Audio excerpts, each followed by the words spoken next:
बिस्मिल्लाहिर्रहमानिर्रहीम। अस्सलाम वालेकुम। आज आपसे मैं कोई भी रेसिपी शेयर नहीं करूंगी, बल्कि बहुत ही इंटरेस्टिंग ट्रैवलिंग ब्लॉग है आज का।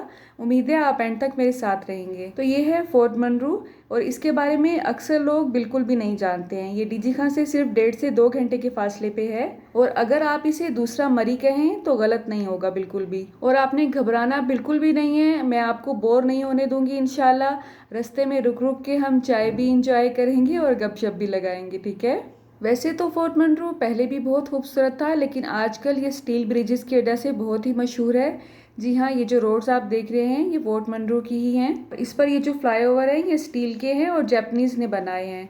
तो चलें अपना सफ़र स्टार्ट करते हैं। तो इन स्टील ब्रिजेस को देखने के लिए आजकल दूर दूर से लोग फोर्ट मनरू की तरफ सफ़र कर रहे हैं। ये स्टील ब्रिजेस 8 जगह पे बनाए गए हैं और दुनिया के दूसरे लार्जेस्ट स्टील ब्रिजेस में आते हैं। लेकिन नंबर 1 लार्जेस्ट ब्रिज कौन सा है स्टील का, मुझे काफ़ी सर्च करने के बावजूद भी नहीं मिला है। अगर आपको गूगल पे या कहीं से भी इंफॉर्मेशन मिलती है तो आपने मुझे कमेंट बॉक्स में ज़रूर बताना है, ठीक है।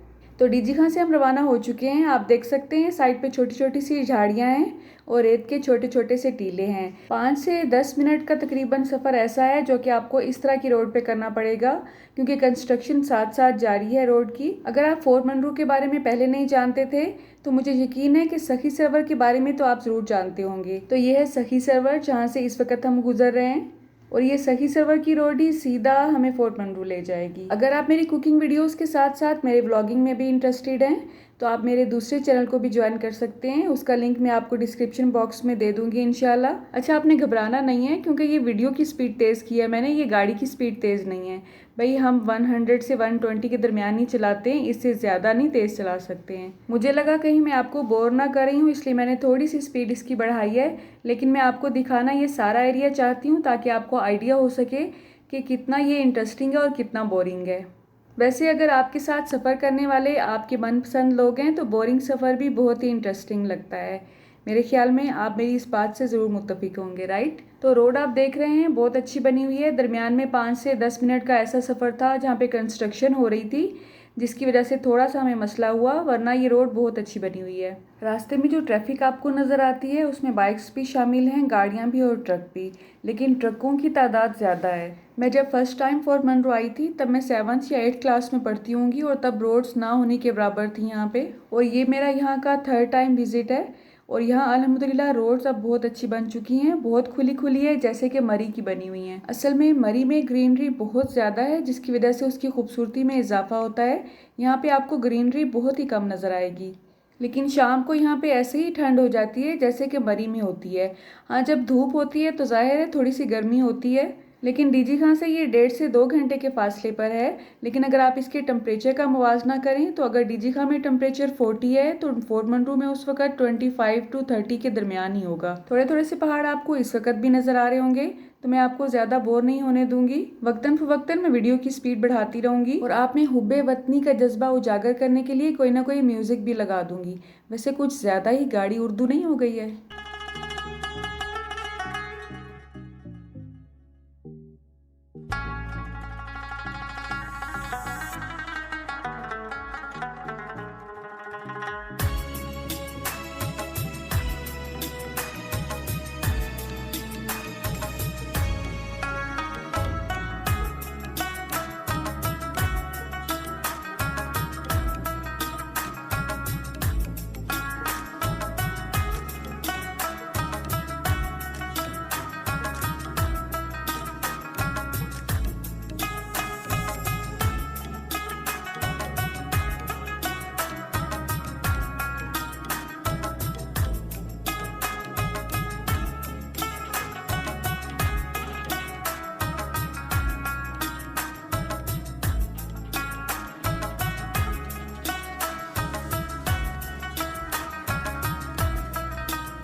तो जनाब आपका इंतज़ार ख़त्म हुआ। ये जो राइट साइड पे आपको ब्रिजेस नज़र आ रहे हैं यही स्टील ब्रिजेस हैं।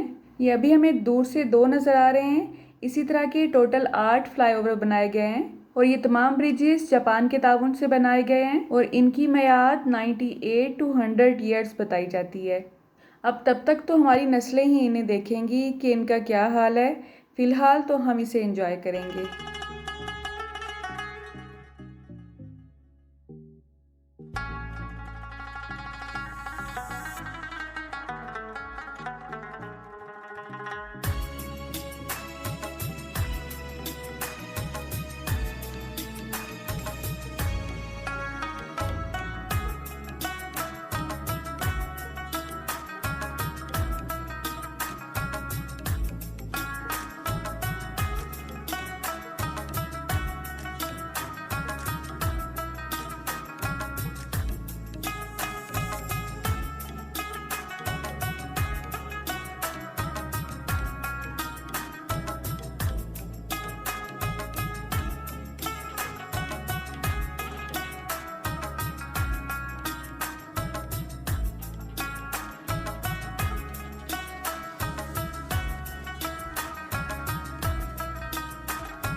तो 2 से 3 ब्रिजेस तो हमने इस वक्त क्रॉस कर लिए हैं। साइडों पे जो आपको पहाड़ नज़र आ रहे हैं देखने में ये मिट्टी के लगते हैं, लेकिन अगर आप इन्हें हाथ लगाते हैं तो ये पत्थर के ही हैं। अच्छा, आपने मुझे कमेंट बॉक्स में ज़रूर बताना है कि इस एरिया के बारे में और इन फ्लाईओवर्स के बारे में आपको पहले से पता था या कि मेरी वीडियो आपकी नज़र से गुजरी और आपकी नॉलेज में इजाफा हुआ।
ये जो वाइट वाइट बॉक्सेस आपको नज़र आ रहे हैं, ये असल में सीमेंट के ब्लॉक्स हैं और उसके ऊपर बड़े बड़े पेच लगाए गए हैं।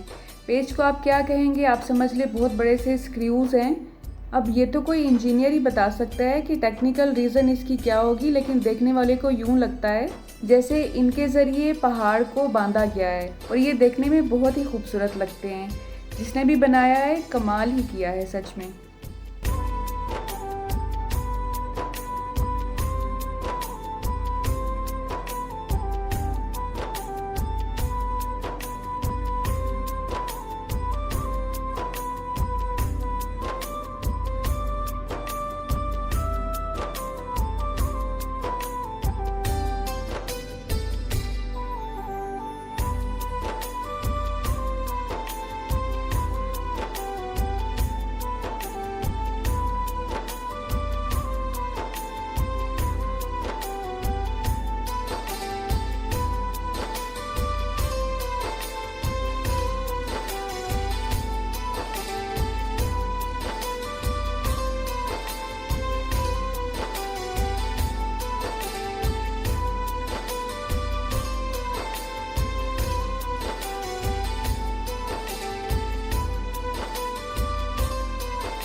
अभी हम मुसलसल ऊंचाई की तरफ जा रहे हैं और जैसे जैसे ऊंचाई की तरफ जा रहे हैं सबके कान बंद हो रहे हैं।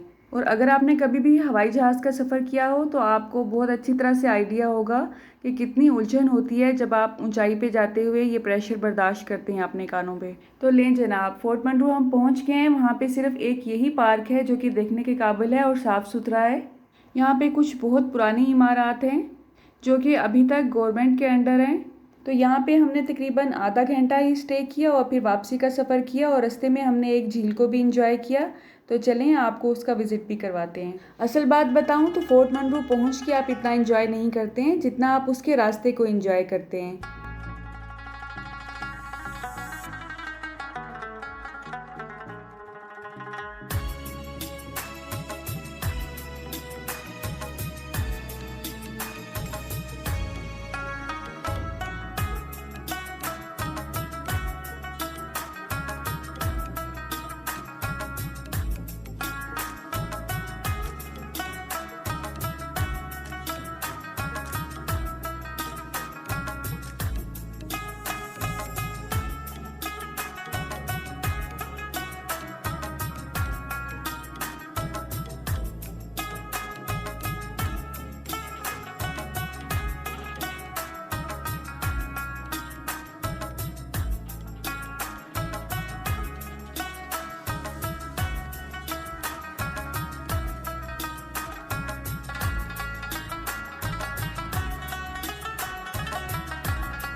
अगर आप मेरी तरह ट्रैवलिंग के शौकीन हैं तो उम्मीद करती हूँ आज की वीडियो में मैंने आपको बोर नहीं होने दिया होगा।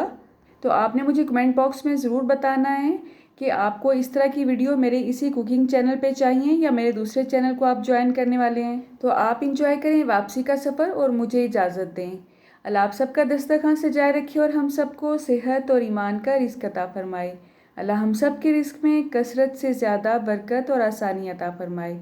मेरी नेक्स्ट वीडियो तक अल्लाह हाफिज़।